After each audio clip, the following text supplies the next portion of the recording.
Samsung's Unpacked event just wrapped up, and now we know everything there is to know about the Galaxy Note 20 and Note 20 Ultra. Now, if you take a look at the Note 20 Ultra, this is a bona fide flagship. If you're willing to pay the very high price, this is going to be a heavy hitter. But then I took a look at the Note 20 specs, and I just stood there for a minute in confusion because this is not a flagship.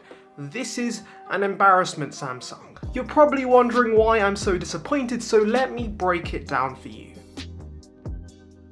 Unlike last year's Galaxy Note 10, which was literally a smaller version of the Note 10 Plus, as it should be, the Note 20 is something completely different. The premium curved screen and the razor-thin bezels are chucked out the door, and instead we have a phone that honestly looks like a cheap mid-ranger. And to almost add salt to the wound, we have a plastic back.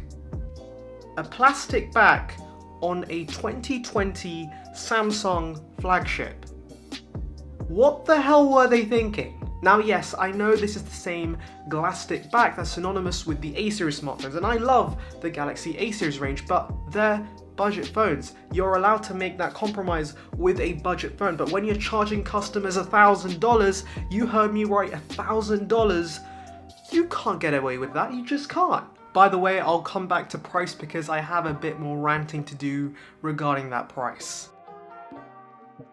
So this will definitely annoy a few people. The Galaxy Note 20 doesn't have 120Hz, nor does it have a 1440p resolution. Yes, this flagship phone from Samsung comes with a 1080p screen fixed at 60Hz, the same screen they're using on the Galaxy A71, which for reference is a £400 phone. Let me remind you, Galaxy Note 20, $1,000, A71, £400.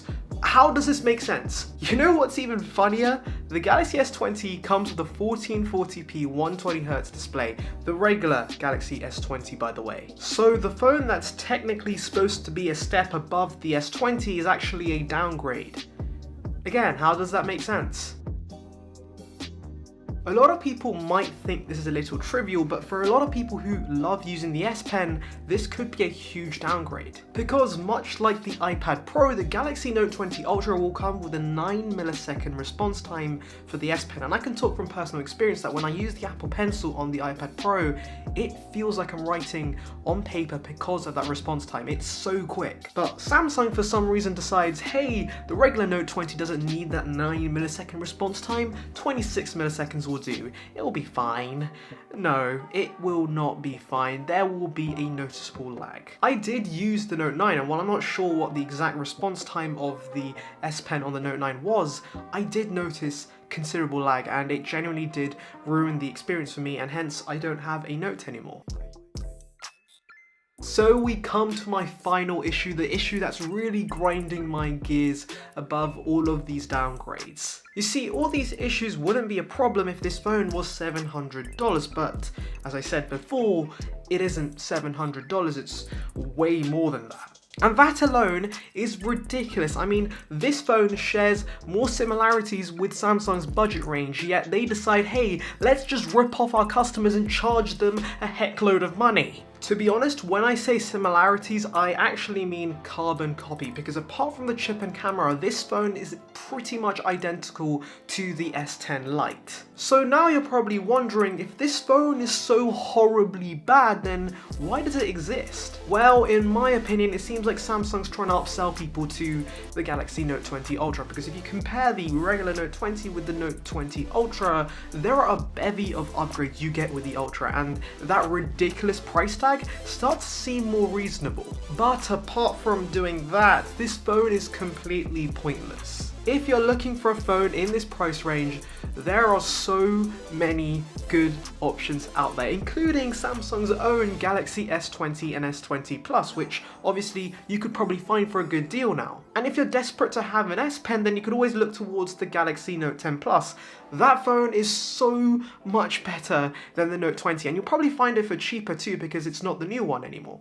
To sum everything up, I'm just disappointed, people. I used to be a huge Note fan because they represented the cutting edge of smartphone tech. Nowadays though, they're just tarnishing that image and they're releasing mediocre mess like this. And on that note, I'll probably end it here because I've been ranting for like 20 minutes, and by the way, I have to mention this, but I've only hand-picked a few of the downgrades on the Note 20. There's a whole list of it that I'll probably just pop up here.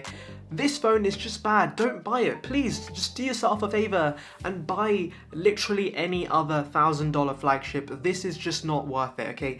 Please avoid it at all costs. Anyways, I'm gonna go drink some water, and yeah, I'll catch you guys in the next one. See ya, peeps. Word at the end thingy is boom. Put it in the comments, people. Thank you.